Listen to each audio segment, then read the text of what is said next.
Hello and welcome to another lecture of Fallen Wisdom. Today I'm going to talk about the coffee scam.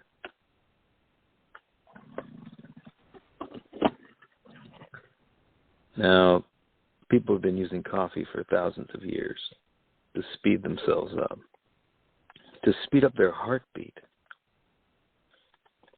And I've been using it recently for the last few weeks. And I thought it could be something, maybe coupled with some fat, some butter. On a keto type scene, you could have some of it. Right now, I'm just jittery from it, so excuse me, but I kind of want to get this out while I'm all coked up on this, because this is the last time I'm going to be drinking this shit. Because it stretches you out like a rubber band, man. Blows you out like a balloon, and then what do you have after that? You got a wrinkly, deflated balloon. Your whole life, man. Your whole life will become if you live on a coffee type situation all the time, your life will become a deflated balloon very quickly. And you'll look in the mirror and you'll see yourself in pictures and you'll see deflated balloon. Now, how this happens is by little micro pockets that it injects into your breathing pattern of stopped breathing, of ceased breathing. Naturally, that makes you very excited. That makes you think about if somebody tries to hold your head under the water. You pop out, you're pretty excited. One way to get somebody excited is stop air coming from into them. And so that's what coffee does. Coffee conveniently constructs several pockets of non-breathing, very infinitesimal. So you only feel them as anxiety. You don't feel them as lack of air because they're so small, but they're scattered throughout the entire length of your breath. And you'll notice how much less oxygen you can take in when you're on any kind of stimulant, especially caffeine. And most people are drinking a hell of a lot of it. Can't even get words out. Forget trying to do art on it. You're going to skip over stuff and be stupid, and you're just not going to be the finesse that you need. So it's not good for that. It's not good for relationships. It makes your dick shrivel up. It makes it really hard to get horny. It makes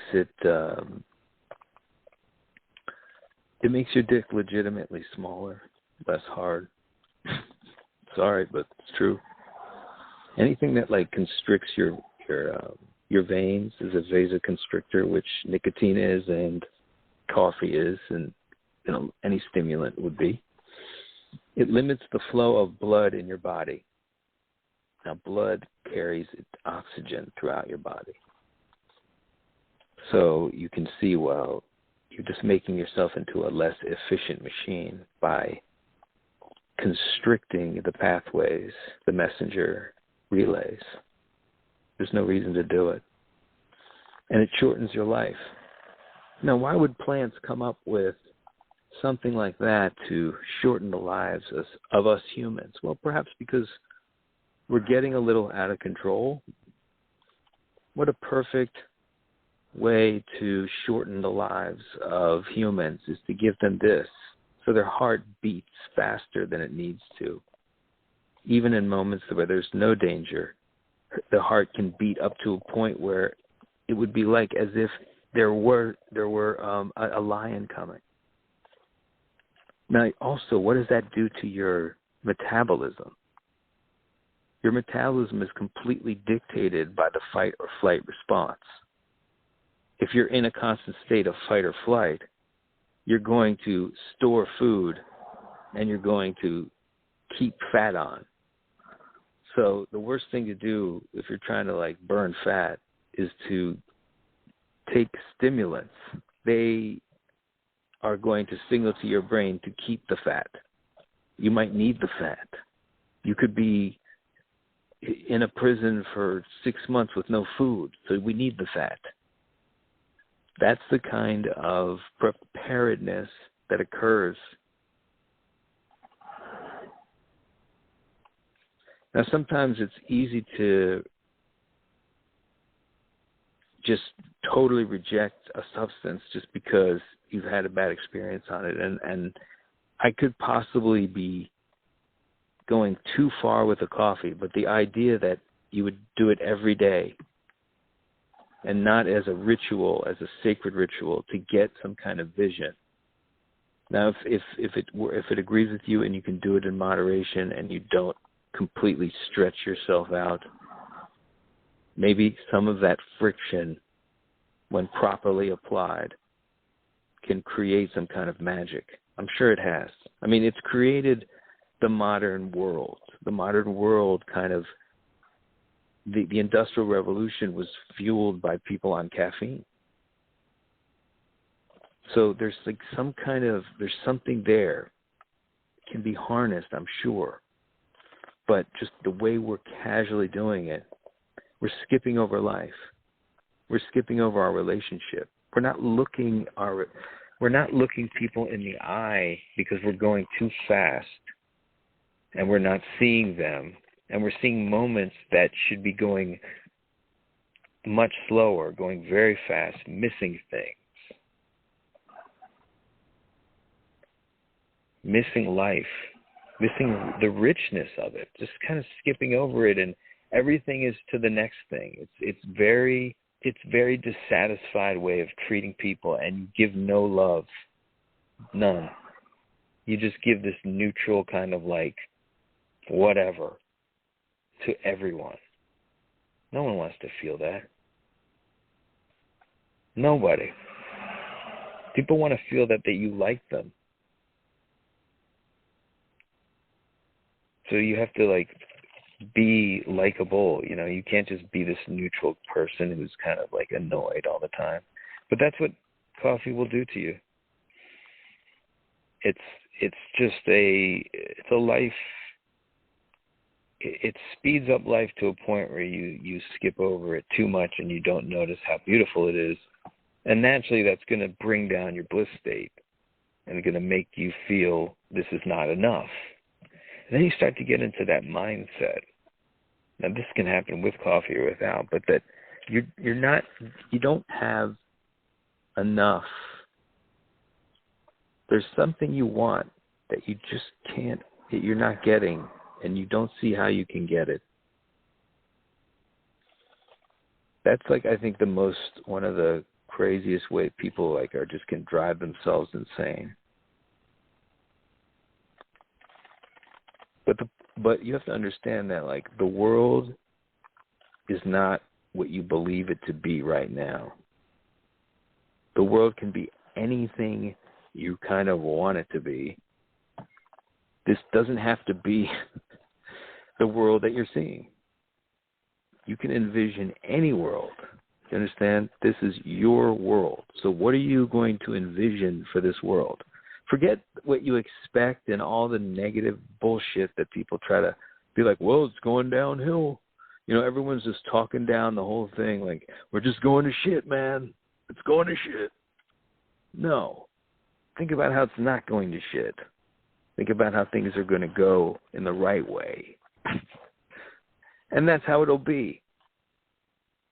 And that's how you live. You live according to that vision. The good vision of what could be, what is, what you want to be. And you just keep plowing ahead. And look, what you want to be could be radically different from what you see right now. Envision it. You'll get there. You will get there, believe me. And like you don't have to believe logically in your brain how it could work. You just have to envision it.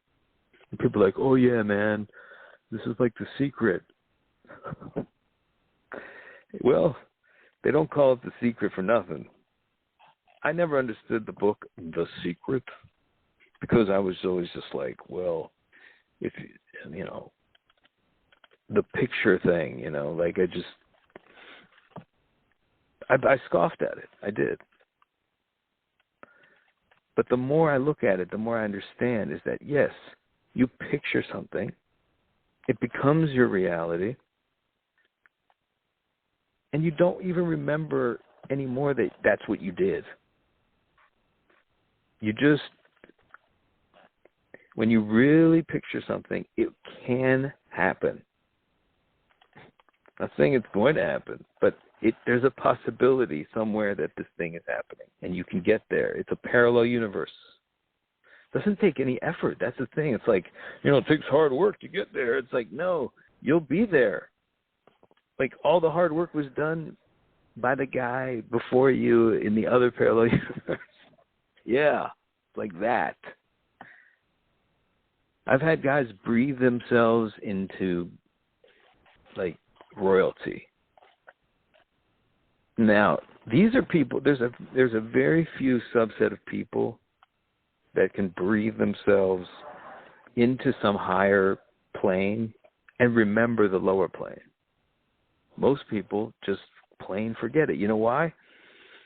Because just the memory of the lower plane is like brings you down to the lower plane. Like just a little bit. So you don't want it. You don't need it. It doesn't help you. So there's no reason to have it. So you don't you let go of it. But every time you ascend into a higher plane, a higher parallel universe, a more robust one that you envision, every time you move closer to that, you forget how fucked up it was to get you there. You forget exactly underneath the parallel world that you escaped from. You think it's the same world. It isn't. You got there because you took in a hell of a lot of oxygen and you got to a higher level. Remember, that's what you're here to do. You're a walking reverse tree. Trees have it easy. They can just post up.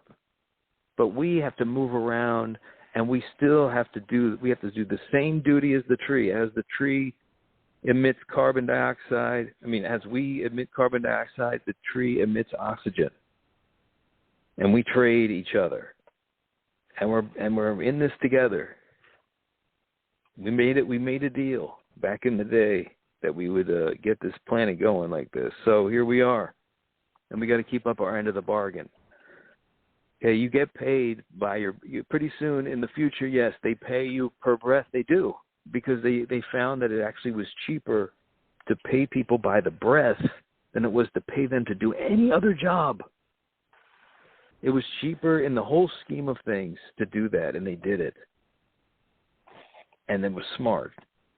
And I'm here to just remind people, especially certain people, only the people that will listen to this ridiculous place, the lectures will follow. Who does this guy think he is?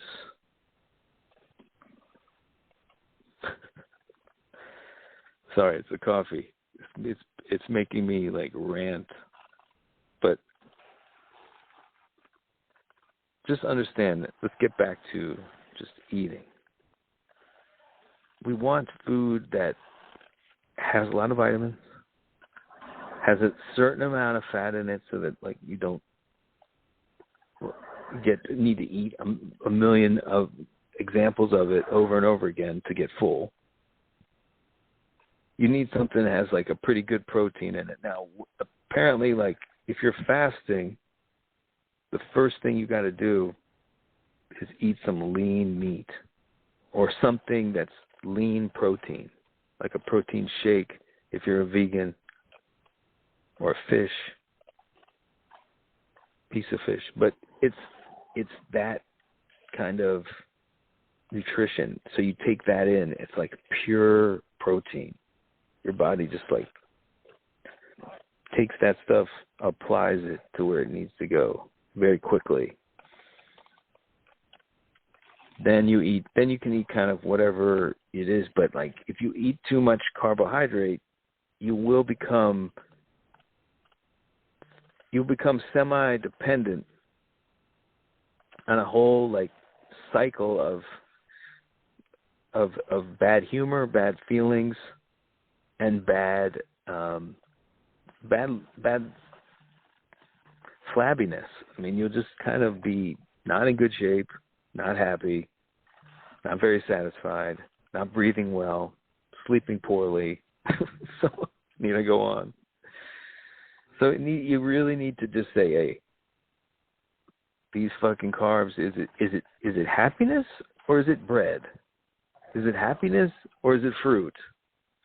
Is it happiness or is it whatever, candy?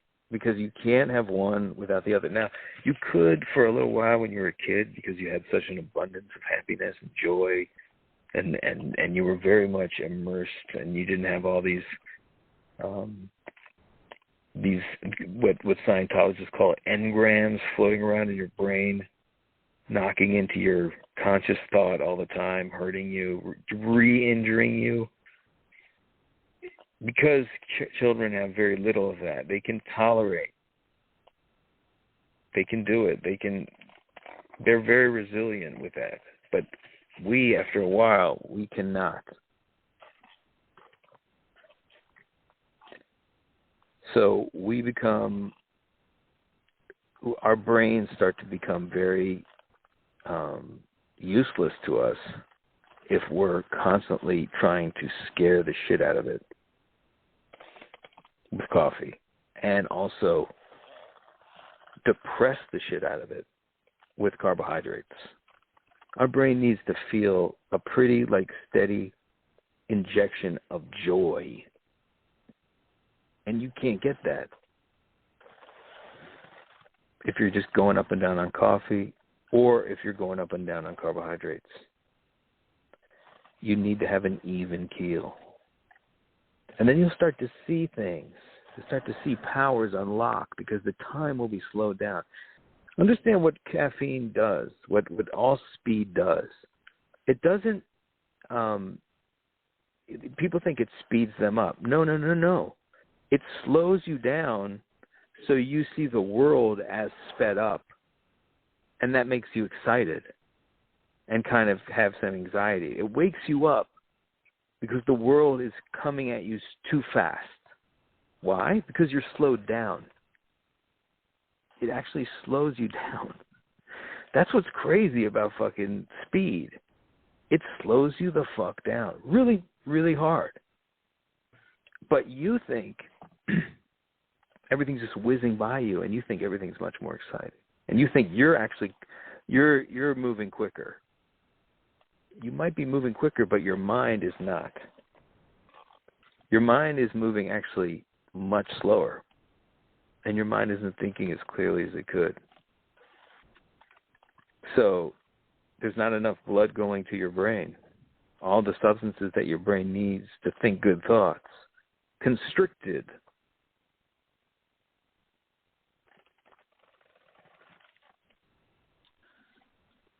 Would feel, but I'll just breathe. I'll just make sure I breathe deeply.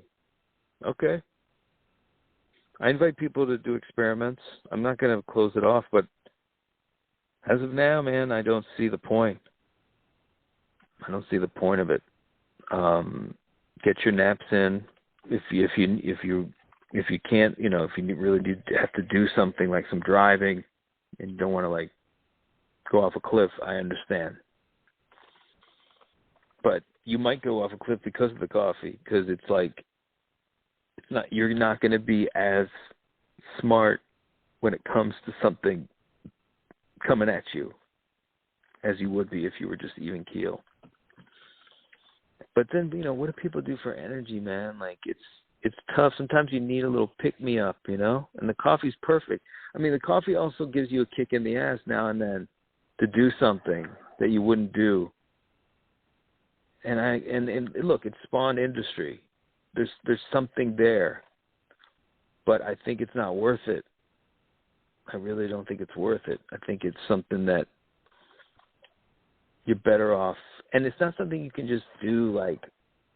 You can say, all right, I'm just going to do a little bit here and there. You kind of have to quit completely, because you'll just get into a cycle where you just keep drinking it. It just doesn't. You won't be able to stop. It becomes compulsive. And people, if you can drink a coffee a week, more power to you. I never could do that.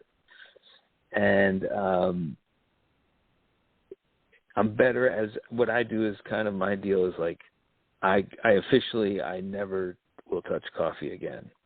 I have to put that down as a marker. But then some other version of me will have a reason. You know, a very innocent one. Why to have a coffee? Maybe because other friends are having it. I've had to really face some interesting dilemma, you know, when you sit down with people and you don't drink what they drink. They get a little weirded out by you, like you're some kind of alien. Especially alcohol. That's another thing that I've completely eliminated. It's just, why tax the liver? It doesn't, and then why become ugly? You know, like in the moment, like it's ugly juice. Like if you drink a drink, you go from like a 10 out of 10 to a 7 out of 10, like that. One drink. Watch it. See a picture of yourself after one, like, I'm talking hard drink. Your face, dude, it's puffier. Your skin is like different color. Your whole fucking posture is different. Your gut hangs out. You go into a paroxysm while your poor little liver, which is a little animal that lives inside of you, has to swallow that whole thing and deal with it. Not nice, man. Not nice to do to your liver. And that's another thing that the liver doesn't want you to do. Eat that fruit, a ton of it, because the only little thing that can really process that sugar in that fruit, fructose, is the liver. Yeah. So it's imperative that you become as less dependent on glucose and sugar as you can. Alcohol is another thing, is that like once you drink a little alcohol, there's no stopping what you're going to eat. You'll eat whatever the fuck you want. So you can't have a diet of any sort and drink alcohol. Like, it just doesn't work. You always will fuck it up. Anyway, any diet anyway is fucked up too. Like that you're limiting yourself. Don't limit yourself ever. Eat as much as you possibly can of good stuff. But don't ever be like, I'm on a diet where I don't, where I'm just like depriving yourself. Well, actually, yes, deprive yourself of carbohydrates. There's no question. But don't undereat. Do not do that. So that's just a little reminder about coffee. I don't recommend it. And I think that if you really want to get into a higher level of oxygen, you're just never going to get the amount of oxygen that you get into your lungs if you're fucking on any kind of stimulant. You just will not. You'll get less, much less. And a good way to get off coffee is to use psilocybin because it kind of is coffee-y, but it also is like psychedelic. But it will kind of it's a good transition if you can get it. But really try, because your life will change for the better. You'll have a much bigger dick too. This is Lectures of Fallen Words.